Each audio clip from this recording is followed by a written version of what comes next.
¿Qué tal? ¿Cómo están? Nos encontramos nuevamente con Diego Merino, ya lo conocen de esta serie de los filósofos malditos, y ahora está haciendo un poco de estudios orientales, también malditos, algo así. Y nos va a hablar de la filosofía del Chuang-Tzu. Y bueno, pues sin más, me gustaría preguntarte qué es esto. Claro. Bueno, primero que nada, como siempre, es un gran placer estar en el canal del filósofo. Te agradezco enormemente la oportunidad. Y pues sí, efectivamente no es un giro tan radical en el sentido de la malditez, porque perdón, el pensamiento del Chuang-Tzu es subversivo y transgresor también para el pensamiento chino. A lo mejor no es tan encarnizado como el Marqués de Sade, Chorán o Caraco, pero de algún modo irrumpe fuerte en la conciencia de la época. El Chuang-Tzu, para empezar, es un pensamiento filosófico chino. Podríamos decir que el Chuang-Tzu es la obra de Zhuangzhou.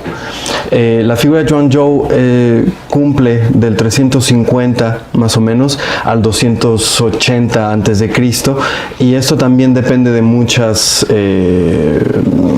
análisis y muchas lecturas, porque de entrada, como sucede con muchos pensadores de la época, y no nada más en China sino en todo el mundo, pues se pone en tela de juicio su existencia, ¿no? Pero vamos, existe una obra que se llama Chuang-Tzu y que se atribuye los capítulos interiores, la primera parte del libro, a Zhuangzhou. Ahora,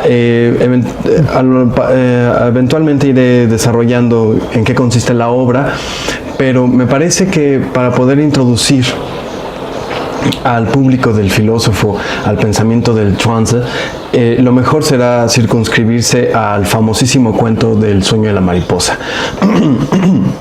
En el sueño de la mariposa está la piedra angular de la ética del Chuang-Tzu, de la ética taoísta del Chuang-Tzu. Sin embargo, no podemos ignorar el entramado general, y tocaré algunos puntos al respecto, pero me centraré solamente en este. Habría que hacer varias acotaciones antes sobre el contexto filosófico de la época. De entrada, pues Confucio ya ha irrumpido y ha generado todo un paradigma de pensamiento que hasta el día de hoy pues sigue estando vigente en China, en mayor o menor grado por ser una cuestión turística o porque realmente hay gente que se arraiga a este pensamiento. Pero vamos, cuando digo que es vigente es porque hay gente que todavía lo estudia, hay gente que todavía incluso lo vive, y hubo, bueno, grandes problemas en el siglo XX con respecto a este tipo de pensamiento, pero en su momento Confucio, el maestro Kongzi, propone una filosofía que es necesario aquí hacer un poco de mención sobre si es una religión o es una filosofía, y sobre eso también hay todo un entramado en el que no quisiera yo entrar porque me parece que es una discusión obsoleta. Tal cual podría yo decirlo así. Me parece ocioso seguirse preguntando si el Chuang-Tzu, el Lao Tzu, Confucio, Mencio, entre otros, es filosofía, es pensamiento o es religión. Porque creo que aducir que no es filosofía sino pensamiento, o verlo como religión en el sentido despectivo, pues es un paradigma eurocéntrico, ¿no? Si no cumple con las características establecidas por la filosofía occidental o sobre todo europea, no es filosofía sino pensamiento. Entonces quisiera yo deslindarme de eso y reconocer que es un tipo de pensamiento de filosofía. Es un pensamiento filosófico específico, y aunado a esto, pues reconocer también que hay una serie de elementos religiosos, pero no es una religión como lo podría entender Occidente. Efectivamente tiene Occidente los tres pilares fundamentales para erigirse como religión: un Dios, un texto sagrado que habla sobre ese Dios, y una serie de rituales basados en ese texto conforme a ese Dios. En Oriente, como sucede con el budismo, el taoísmo, el confucianismo, no existe una figura divina como tal, como lo entiende la tradición abrámica, pero sí podemos hablar de religión. hay un pensamiento que me resulta muy interesante, que es el de Juan Galván Paulín, donde el maestro Paulín sostiene no es que sea una filosofía o una religión, sino que es una filosofía religiosa o una religión filosófica. También esto se podría prestar a muchos elementos, pero quisiera yo circunscribirme a una cuestión meramente académica. En un lugar común, dentro de la academia, en estudios sinológicos, hay un taoísmo filosófico y hay un taoísmo religioso. El taoísmo religioso será aquel que se haga de una serie de prácticas donde la longevidad o la vida eterna es lo más importante. Una serie de prácticas con respecto a la dieta, los ejercicios, la sexualidad, que buscan hacer el cuerpo lo más viejo posible y en el mejor de los casos alcanzar la inmortalidad. Y para eso está el Qigong, está el Tai Chi, una serie de artes marciales que facultan el cuerpo, y hay una serie de espíritus que se circunscriben a todas estas formas y ayudan al individuo a que alcance estos objetivos. El taoísmo filosófico difiere sobre todo en la cuestión de la vida eterna, porque entiende que el proceso natural de la vida implica la muerte. Entonces no hay necesidad de alargar la vida más de lo necesario ni vivir eternamente, porque eso sería contrario al flujo de la naturaleza, al Zhiran o el Dao. Digo no porque sean análogos o sinónimos, sino porque están estrechamente relacionados. Y en este tenor quisiera yo tocar el Chuanzi, un poco del Lao Tzu o el Tao Te Ching, más famoso por este nombre, en el sentido de un taoísmo filosófico, es decir, deslindándonos de las prácticas místicas, alquímicas, esotéricas, y circunscribirnos solamente a este pensamiento en donde hay un planteamiento muy distinto a cómo se plantea la filosofía en Occidente, incluso para la época, pero que está siendo susceptible, o mejor dicho, asequible a un pensamiento, no necesariamente implica una gnosis que nos faculta la entrada al Tao. Por supuesto, estoy siendo arbitrario en este juego de categorías, pero bueno, dicho eso, quisiera explicar un poco entonces en qué consiste el Chuanzi escrito por Zhuangzhou. El Chuanzi es un texto que, como he dicho ya, posee un capítulo interior, capítulos medios y misceláneos.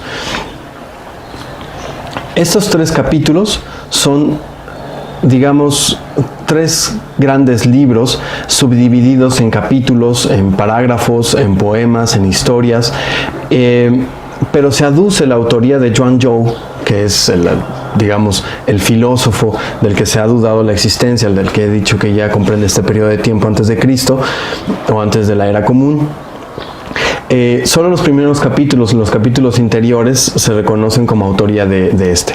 Los otros son más bien recopilaciones de las enseñanzas de sus discípulos y aprendizajes y demás, ¿no?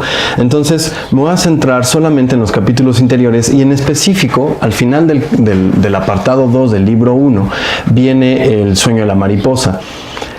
En español hay muchísimas versiones y es probable que el fragmento de la mariposa sea el más estudiado de todos los momentos del Chuanzi.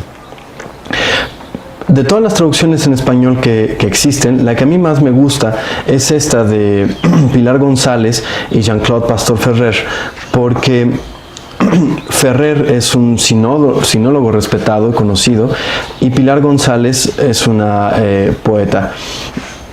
Juntan los conocimientos sinológicos y de traducción del chino clásico al español, porque esta traducción es directa del chino al español, junto con la maestría y sensibilidad de Pilar, poéticamente hablando, y surge una traducción muy bonita, muy amena, sin sacrificar profundidad y erudición. Y en el subcapítulo, digamos 7 del apartado número 2 de los capítulos interiores, para el corolario, viene el sueño de la mariposa, y dice esta traducción: una noche, Zhuangzhou soñó que era una mariposa. revoloteando feliz y contenta de serlo, pero no sabía que era Zhou. De pronto, Zhuangzhou se despertó, sorprendido de ser él mismo, y ya no sabía si era una mariposa que soñaba ser Zhuangzhou o Zhuangzhou que soñaba ser una mariposa. Esta mariposa y Zhuangzhou hay una diferencia. Eso es lo que se llama transmutación de todos los seres. En este apartado del sueño de la mariposa hay encerrada toda la cosmología del taoísmo filosófico del Chuanzi, la epistemología y la ética. Ahora, cuando utilizo estas categorías, quisiera entenderlas más en el sentido de disciplina, metafísica, ontología, ética y epistemología. No quisiera que se viera como una forma de occidentalizar el pensamiento de Chuanzi. Son disciplinas en las que todo pensamiento humano es susceptible.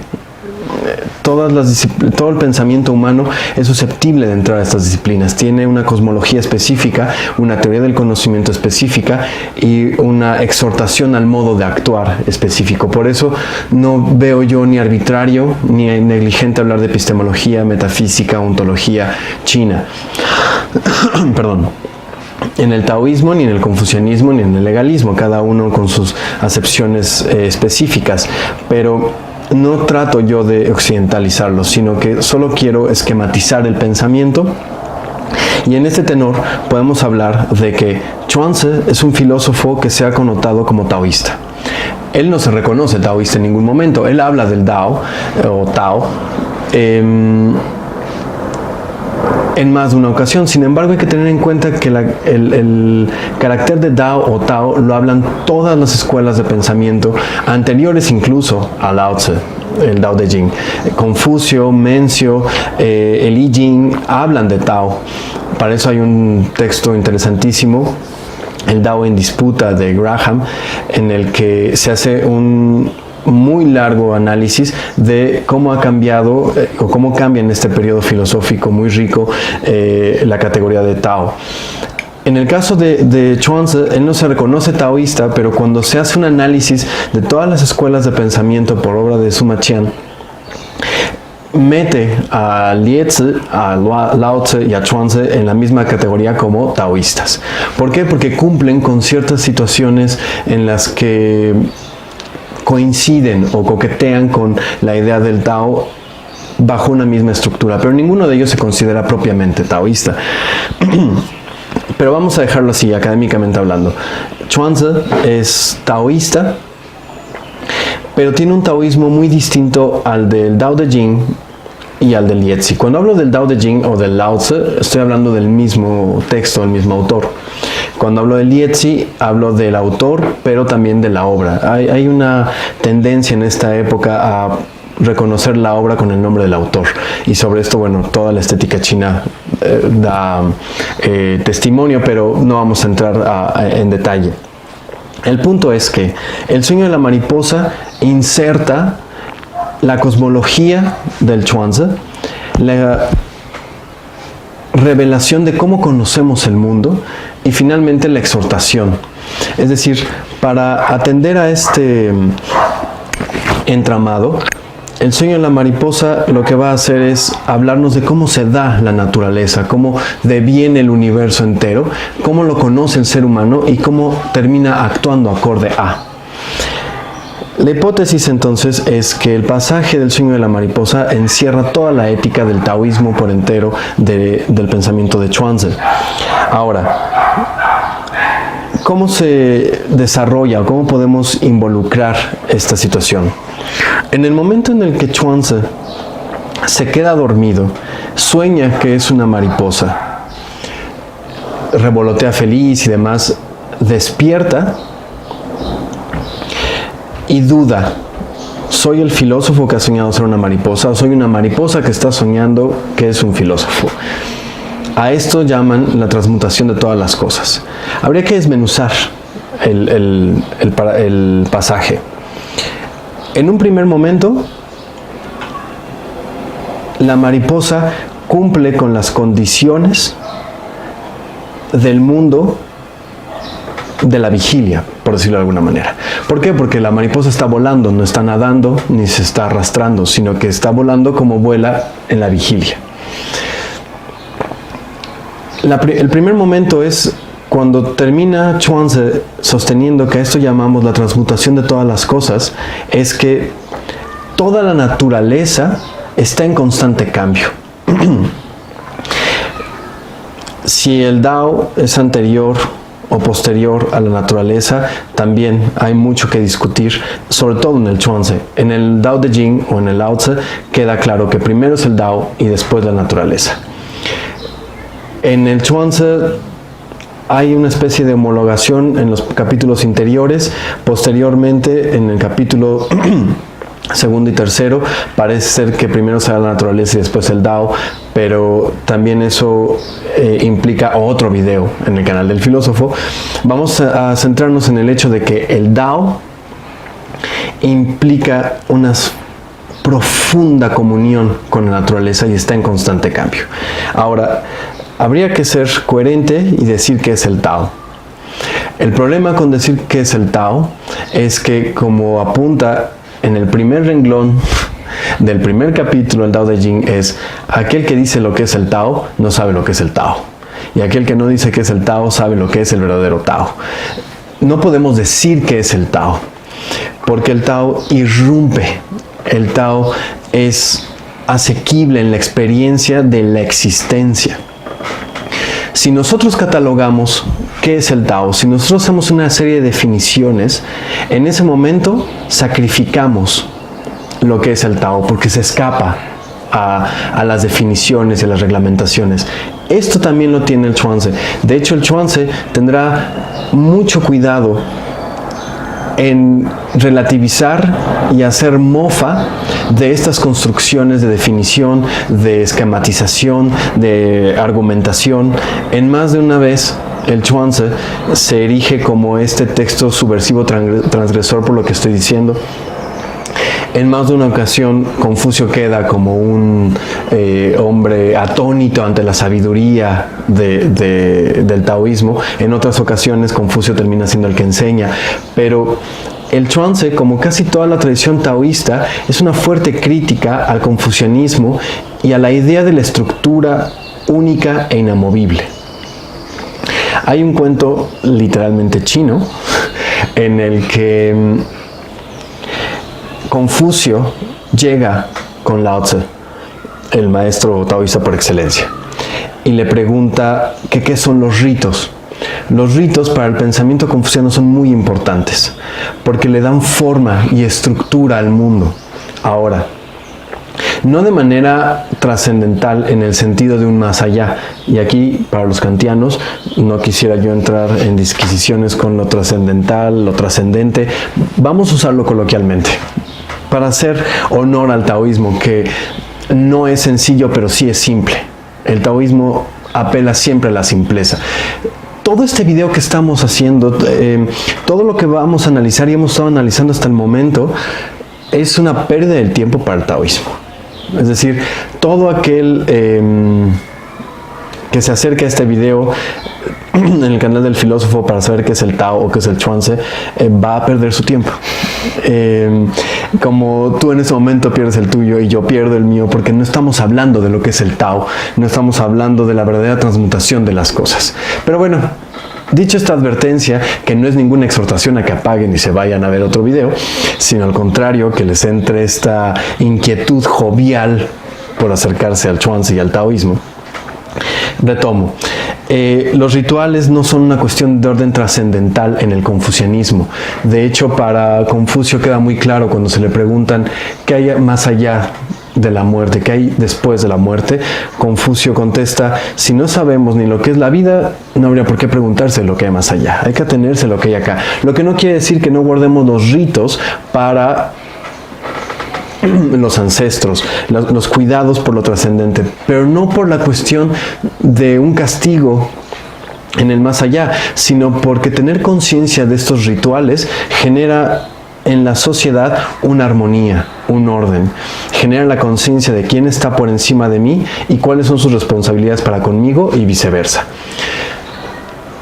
Esto lo criticará fuertemente el taoísmo, porque, retomo el cuento, cuando llega Confucio con Lao Tse y le dice, explícame qué son los ritos, en una larga disertación, Lao Tse termina diciendo, los ritos son polvo, y todas las personas a las que se les rinde culto, y todos los que escriben en torno a los ritos, son polvo.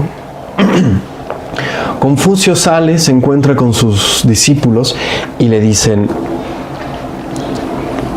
¿qué te ha dicho el maestro Lao Tse? Y Confucio contesta, al ciervo se le caza con una flecha, al pescado con una red, pero el dragón que vuela ni con una flecha se le puede agarrar. Aduciendo que lo que le ha dicho Lao Tse se le escapa, porque está mucho más allá. Este mucho más allá, no necesariamente en el sentido del taoísmo filosófico, quiere decir un espacio que esté más allá de esta inmanencia. Quiere decir que está más allá del mundo, pero no de la tierra. Esta diferenciación la tocaré más adelante. ¿Qué es lo que está criticando el Chuang Tzu? Y el Lao Tse y el Liezi y casi toda la tradición taoísta, pero vamos a centrarnos en el Chuang Tzu. Lo que está criticando es que se crea que la política, la moral, la economía, todo lo que se da por sentado es así de una vez y para siempre, que no se puede mover, que no es susceptible al cambio. Esta es la crítica, por eso es transgresor, por eso es subversivo el Chuang Tzu. Tengamos en cuenta que la deformidad o la autolaceración en el pensamiento chino, por obra de Confucio, es una situación verdaderamente deleznable. De ahí que cuando los budistas llegan a China con sus cabezas rapadas, el pensamiento chino no lo asimila. ¿Por qué osas tú a cortarte el cabello si tu cuerpo no pertenece a ti, sino a tus padres? Yo no voy a ni inmolarme, mucho menos, no me voy a cortar el cabello, ni mucho menos inmolarme, porque mi cuerpo no me pertenece. De ahí que sea tan grave el linchi del que se hablará en otra ocasión, ¿no? De modo que el cuerpo mutilado o el cuerpo horroroso, la deformidad, tanto estética como social y políticamente hablando en China en aquel entonces, había cierto recelo.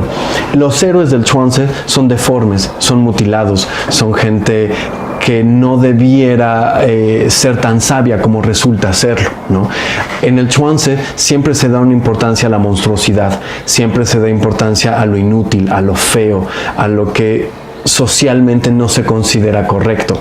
¿Por qué? Porque está en constante cambio y porque además resulta siempre lo contrario. De ahí que el sueño de la mariposa sea tan importante, porque cuando despierta Chuang Zhou es una duda existencial. ¿Soy o no soy? La respuesta cuasi inmediata es eres y eres y no eres y no eres.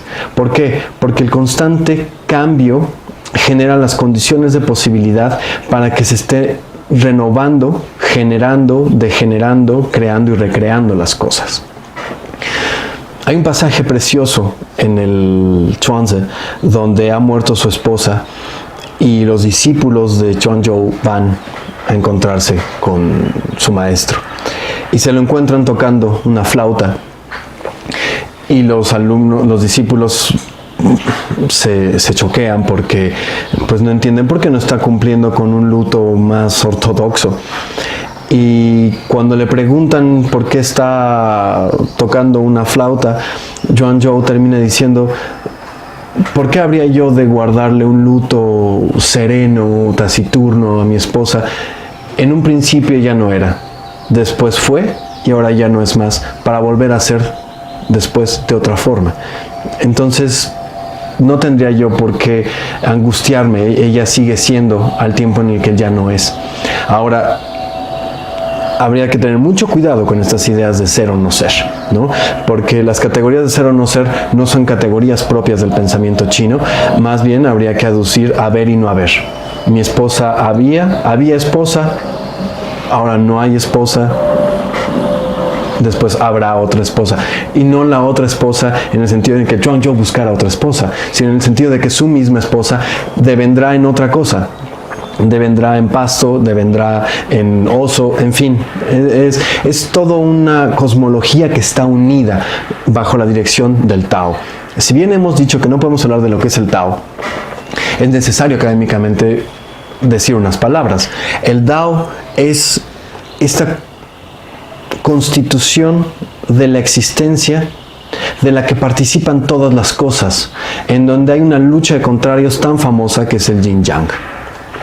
El yin-yang, tal vez con un trabajo de edición, si es posible ponerlo en el video, si no, bueno, buscarlo en Google Imágenes, este yin-yang, esta figura famosísima en donde los contrarios se anudan y se desanudan, pero no son contrarios en un sentido heracliteano, más bien son situaciones que se encuentran y que son en apariencia opuestas, pero que una necesita de la otra, y si una necesita de la otra, entonces también exigen que no necesiten de ellas. Es este juego, no es la clásica idea de el bien contra el mal, no son Siths contra Jedis, ¿no? Al contrario, tampoco es que uno participe del otro, son situaciones que se van dando de manera cíclica, y uno exige al otro y el otro exige lo uno, y así se van dando dentro de los mismos entramados. Entonces, el universo participa del Dao. En el momento en el que Zhuangzhou despierta y se da cuenta de esta situación, se da cuenta que hay una serie de construcciones que nos han dicho de lo que es el mundo. Ese es el primer punto. Mundo contra tierra. Para Chuang-Tzu, el mundo es lo que nos han dicho que es la tierra, y la tierra es lo que acontece ahí. Un amanecer, una luna preciosa, no son hermosos, ni son preciosos, ni son bellos. Ahí está la luna y ahí está el atardecer. Pero en el momento en el que nosotros hacemos un juicio estético o aplicamos un valor estético al amanecer, al atardecer, al gato, en ese momento estamos creando mundo. Es decir, el mundo es la lectura que nosotros hacemos de la tierra. La tierra acontece ahí y nosotros asimilamos y aprendemos la tierra y la categorizamos, la esquematizamos y generamos el mundo. El sueño de la mariposa, como duda existencial para Chuang-Tzu, o el Zhuangzhou, es: una cosa es el mundo y otra cosa es la tierra. La tierra implica el Tao. El mundo es la tergiversación que hemos hecho del Tao. En el momento en que empezamos a categorizar y empezamos a considerar las cosas fuera de la tierra. Aquí viene otro pensamiento transgresor de Chuang-Tzu, cuando él estaba muy tranquilo pescando y llegan una serie de soldados y ministros porque el emperador ha escuchado que Zhuangzhou es un gran filósofo y se lo quiere llevar de consejero al palacio. Entonces Zhuangzhou, sentado ahí, recibe a los soldados y les dice, después de escuchar la invitación del emperador: es cierto que el emperador tiene una caparazón de tortuga enorme en medio del palacio.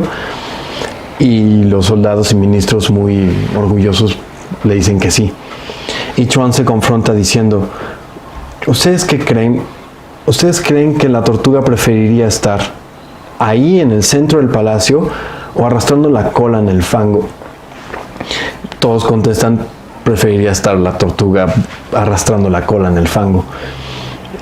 Pues a mí déjenme arrastrarme en el fango y váyanse. Niega la oportunidad de estar con el emperador, que era una de las grandes visiones del pueblo chino en aquel entonces, en orden a quedarse pescando simplemente, ¿no? Porque la naturaleza de la tortuga es arrastrarse. La tierra de la tortuga es arrastrarse en el fango, no ser un artilugio estético en algún palacio. De modo que para Chuang-Tzu, esta duda existencial de soy o no soy genera entonces las condiciones de posibilidad para una teoría del conocimiento y darse cuenta que el mundo es mundo, la economía, la moral, la política, los estatutos sociales son construcciones de la tierra. El libre fluir como la mariposa es solamente asequible o posible una vez que devenimos en comunicación con el Tao. Ahora, esta diferenciación del sueño y la vigilia no debe entenderse en sentido cartesiano.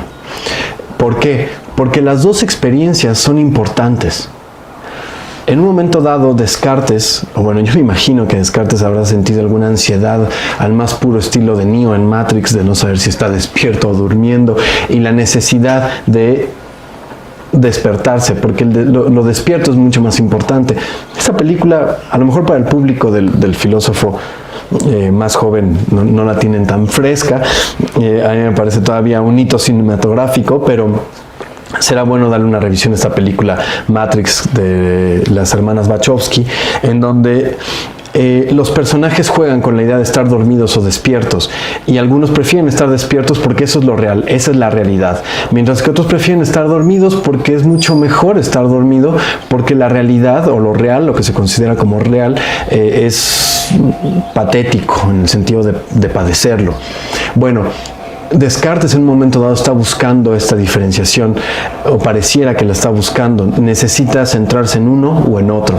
Para Chuang-Tzu no es necesario, porque tanto uno como otro son reales y verdaderos. Si soy mariposa, pues vuelo como mariposa. Si soy filósofo, pues filósofo como filósofo. Es decir, las dos experiencias son fundamentales. Y en este sentido, Chuang-Tzu reconoce que todos estos entramados del mundo son parte de, es decir, la razón no es un epifenómeno contrario al Tao, como muchas veces se puede entender. Cuando el Tao es asimilado, pareciera que la razón se aleja. Y esto es una lectura muy occidental, en donde cuando nosotros leemos tanto en el Tao Te Ching como en el Chuang-Tzu que la cultura, la política, el ponerle cacumen, como se dijera coloquialmente, a las cosas nos aleja del Tao, se entiende como un antirracionalismo.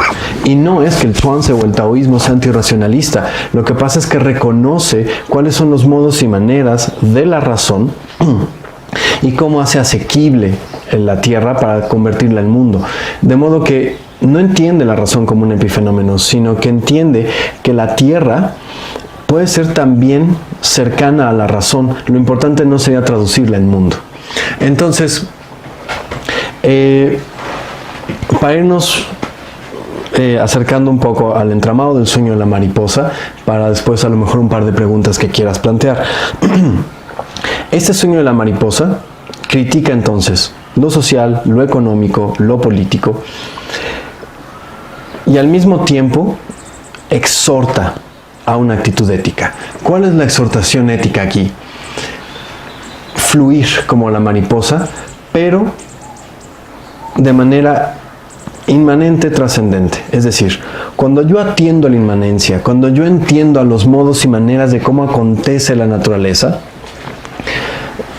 para los que quieran profundizar, la categoría específica es Tzran, cuando yo noto la inmanencia, que las cosas nacen, mueren, se transforman, etcétera, etcétera, genera una conciencia distinta en la que trasciendo el mundo, pero no la tierra. Es decir, la condición de posibilidad para trascender es la conciencia de la inmanencia. Ahora, esta trascendencia no es una cuestión mística o espiritual, aunque hay que decirlo, hay muchos autores hay muchos autores que reconocen que sí es una cuestión mística y espiritual en el sentido de un más allá. Personalmente creo que no es así, y puedo plantear varios autores con los que yo puedo soportar esta tesis, pero a lo mejor eso para una segunda parte. El punto aquí es que esta conciencia de la inmanencia genera una trascendencia del mundo, pero no de la tierra.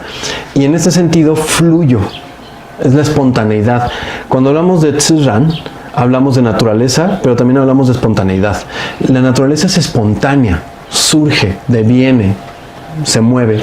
Y así es como debe ser el actuar del ser humano. Es la danza espontánea del individuo, como lo da la naturaleza. Entonces, la actitud ética en el taoísmo, y en específico en el Chuang-Tzu, no es una serie de reglamentaciones al más puro estilo confuciano o, más aún, al más puro estilo legalista, sino es la exhortación de devenir, de fluir con cada una de las situaciones. Se trata de convertirse de oruga, de gusano, a crisálida, a mariposa, y después acontecer en la muerte. Es decir, la exhortación del Chuang-Tzu es la libertad existencial, que solo se encuentra en la comunicación con el Tao, en la espontaneidad con el Tao. hay muchísimos más ejemplos maravillosos dentro del Chuanzi. Para terminar esta idea y a recurrir un poco a las preguntas, el Chuanzi no es un texto de análisis puro y duro, sino que el Chuanzi es una serie de poemas, de reflexiones, de cuentos muy extraños, la envidia total de cualquier surrealista, ¿no? Hay situaciones alrevesadas, en la exaltación, como ya he dicho, de lo monstruoso, de lo hórrido y demás. Y no es una obra fácil, pero sí es una obra simple. La exhortación siempre será la simpleza, el acercarse con espontaneidad. Es una obra que se tiene que leer una y otra vez. Y pues bueno, más de alguna vez en los comentarios del filósofo he visto que tengo que ser más específico con las traducciones y dónde las consiguen, lo cual me parece muy propio porque pues claro, el auditorio está ávido por acercarse a esto. Hay dos traducciones importantes en español. Hay más, pero no, a mi parecer no son tan importantes porque son traducciones del francés, el alemán o el inglés al español. Lo mejor siempre será una traducción, lo mejor será leerlo en el idioma original, así que si alguien sabe chino clásico, pues adelante, acercarse al Chuanzi desde el chino clásico. Pero si no, bueno, por lo menos una traducción directa del chino al español. Y estas dos traducciones son la de Iñaki Preciado y Doeta, que es la versión completa, y la de Ferrer, que ya he mencionado al principio, que solamente se centra en los capítulos interiores, es decir, los primeros 7 apartados. El resto los deja afuera. Yo recomendaría para el lector primerizo acercarse a esta última. El modo en el que se expresan las cosas, la poesía, es verdaderamente única. La poesía china es una poesía novedosa siempre para el lector occidental, ¿no? No sé si tengas alguna pregunta o quisieras que se ahondara en algo más. Sí, pues me generaste algunas ideas que igual podrías tú comentar. Justo en esto que decías de la literatura y la filosofía, a veces establecemos fronteras un tanto artificiales, un tanto arbitrarias, y lo mismo me parece cuando hablamos de pensamiento oriental y pensamiento occidental, porque de repente encuentro unos parangones de lo que tú ibas platicando de esta filosofía con Borges, con el pensamiento presocrático, claro, etcétera. Sí. ¿Qué podrías decir al respecto? Sí, creo que este momento del que habla Jaspers de la época axial, ¿no? El momento axial en el que las culturas que han perdurado, o la mayoría de las culturas que han perdurado en nuestros días, tuvieron este florecimiento en esta época, donde había pensamiento judío, pensamiento griego, chino, indio. Cuando hablo de indio me refiero a la cuestión de India. El gentilicio es indio, no hindú, porque hubo muchos tipos de pensamiento, hindúes, jainistas, budistas, etcétera, entonces pensamiento indio. En este tenor, claro que hay una coincidencia. Los más avesados dirán que es el momento exacto en el que los aliens llegaron a enseñarnos cosas, ¿no?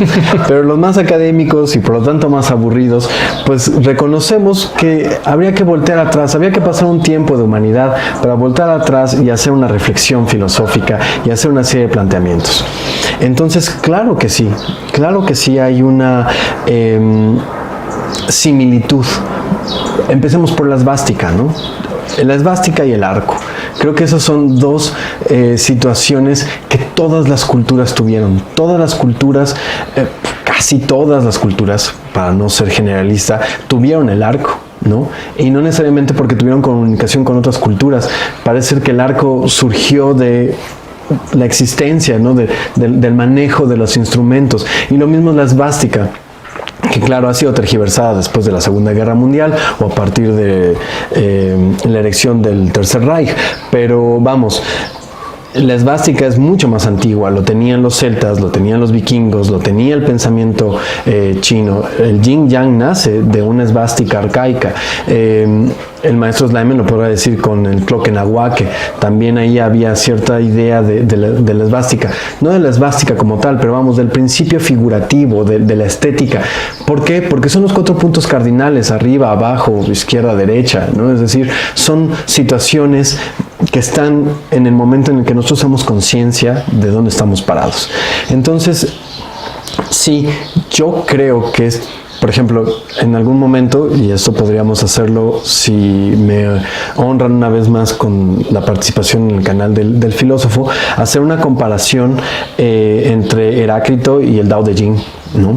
El Tao Te Ching y Heráclito, por ahí tengo un ensayo no publicado en el que hago este encuentro en donde cómo Heráclito se presenta y cómo se presenta el Tao Te Ching. Y Heráclito es fuerte en el sentido de la lucha de los contrarios y se encuentran y esta irrupción genera movimiento y el logos, etc. El Tao Te Ching tendrá una parsimonia diferente, ¿no? No es la lucha, sino el encuentro de contrarios que se amalgaman y devienen, etc. Pero ahí están, claro, están los contrarios, está el logos, está el Tao. No son lo mismo, pero podemos encontrar ciertas coincidencias con todo el cuidado del mundo, siempre. Cuando nos acercamos al pensamiento oriental, más como filósofos, no más como, cuando nosotros como occidentales, como mexicanos, nos encontramos con el pensamiento oriental, indio, chino, japonés, traemos todo un sesgo atrás. Entonces, hay un autor, Carmelo Elorduy, que traduce el Tao Te Ching, traduce fragmentos del Chuanzi. De hecho, él traduce también el Chuanzi completo, no nada más los capítulos interiores, pero su instrucción era de un sacerdote jesuita. Y es muy interesante leerlo. Carmelo Elorduy es todo un erudito, pero hay momentos en su traducción en el que analoga al Tao con Dios, que analoga la tergiversación del Tao con pecado, y ahí es donde hay que tener cuidado, porque no son categorías chinas. Y hay una inclinación constante en el filósofo mexicano y europeo a querer occidentalizar China. No sé si el resto, pero estamos hablando de China y es en lo que me estoy especializando. Y hay una fuerte tendencia en querer occidentalizar, en querer convertir este pensamiento en pensamiento categorizado con Europa o México. Entonces, creo que el problema no está en encontrar las coincidencias. El problema no está en hacer estudios comparados, al contrario, es un enriquecimiento maravilloso. El problema estaría en querer poner uno sobre otro o querer a fuerzas meter a uno sobre el otro. Tengo el gran honor de colaborar y ser asesorado por la doctora Flora Botombeja, historiadora y sinóloga eminente en México y en otras partes del mundo. Y cuando me encuentro por primera vez con ella y le hago el planteamiento de la hipótesis de mi tesis, yo aseguro que hay un nihilismo inserto en el pensamiento del Chuanzi. Después de 1 año y medio de trabajo juntos, reconozco que yo estaba haciendo esta arbitrariedad, ¿no? Cayendo en estas negligencias, el querer subsumir el pensamiento chino a una categoría que no tenía nada que ver, ¿no? Es decir, realmente no podemos hablar, y aquí el maestro Sleiman también podrá decir muchísimo cuando regrese de su estadía en Japón, sobre si es nihilista o no el budismo. Ahora yo caigo en cuenta que el taoísmo no es nihilista, pero la primera lectura pareciera que sí, ¿no? Por la puesta en duda de los principios morales, políticos y sociales, el libre fluir, la relativización de todas las cosas. Entonces, pues uno lee esto y dice, ahí está Nietzsche, ahí está Stirner, ahí está Mailander, pues son nihilistas, ¿no? Pero no lo son propiamente. Hay pensadores nihilistas en China, por supuesto que los hay, y son extraordinarios, pero no es el caso ni de Lietzing, ni de Lao Tse, ni el Chuanzi. Entonces, creo que esa sería la idea principal, ¿no? Hacer estudios comparados, pero siempre tratando de pararse ahí. Nunca se va a poder al 100%, porque pues no somos chinos, no somos indios, japoneses, tailandeses, que vivan la cultura. Como seguramente será muy difícil asimilar el guadalupanismo en Vietnam. Podrán entenderlo y todo, tendrán sus sesgos y habrá algún académico riguroso que se pueda deslindar de todo eso, pero nosotros entendemos porque crecimos, bueno, hablo del grosso de los mexicanos, pues con una idea guadalupana, reconocemos, sabemos, Nican Mopowa, etcétera, etcétera, ¿no? Entonces, un poco hago esta analogía. La exhortación sería, o la invitación más que exhortación sería, primero que nada, quitarse el miedo. Quitarse el miedo a acercarse al pensamiento oriental. Quitarse el miedo no es algo intocable, ¿no? Los Yoga Sutras, los Upanishads, el Dhammapada, el Tao Te Ching, el I Ching, por supuesto, son textos muy importantes, sí, pero no son intocables. Uno puede acercarse a ellos, y una vez que se acercó hay que cometer todos los errores de malinterpretación para poderlo asimilar y reasimilar. Y sí, creo que una de las cosas más importantes para terminar y a lo mejor atender a otra pregunta sería este tipo de pensamiento en su simpleza exige muchísimo estudio. No es una cuestión ecléctica ni de concatenación, exige mucho estudio. Hay que acercarse bien y afortunadamente hay textos que lo facultan. En su mayoría, pues sí, son más bien paja, pero sí hay muchos textos que pueden ayudar. En internet hay muchísimo. Entonces, quitarse el miedo, y una vez quitándose el miedo, pues irrumpir fuerte. Pues creo que sería todo. También creo que dejas otra enseñanza, la filosofía occidental, la simpleza, porque a veces pareciera que entre más barroco y más incomprensible, claro, mejor. Claro. Pues no. Claro, sí, no, nada. No necesariamente, por lo menos. Muchas gracias. Un placer enorme, muchas gracias.